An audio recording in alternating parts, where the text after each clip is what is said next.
In today's video, I'm going to show you how you can create a new profile on YouTube Kids. So if you didn't know, you can get to YouTube Kids directly from YouTube. If you want to go to that, what you need to do is come to the top right hand corner to this little icon here on the YouTube apps. Click on that and then you can click on YouTube Kids, which will bring you over to youtubekids.com, and this will be the page you'll be on.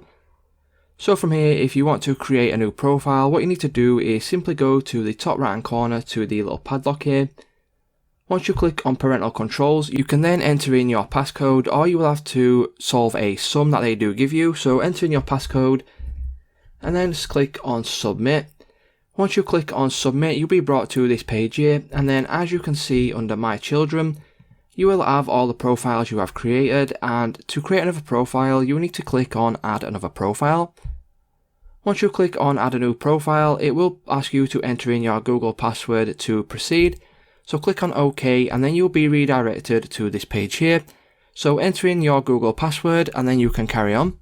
Once you have entered in your password, you will be redirected to this page here. So for example, if you wanted to create a new profile, you can just put in your child's name. And then you can put in their age, so just put in 8 for example here, and then you will have to enter in their birth month, so this can be obviously the birth month of your child. And you can also select an avatar. Once you are happy with this page here, what you can do is click on Next. And then once you click on Next, you will get 3 categories here, so you'll get preschool for ages 4 and under, younger ages 5 to 8, and then older ages 9 to 12. So all you need to do now is click on the ages you want. And then you can click on Select.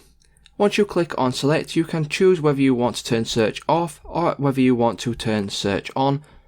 So for this example, I will just click on Turn Search On. So what that will do, once you click on that, is it will load up and then it will create your profile. And then as you can see, once you have created your profile, once you head over to YouTube Kids, you will be able to select the one that you want. So I will select the new profile here. And then as you can see, it will redirect you, and then you are now ready to watch videos. So if this video did help you out, please remember to leave a like down below, drop a comment in the comment section, and I will see you in the next video.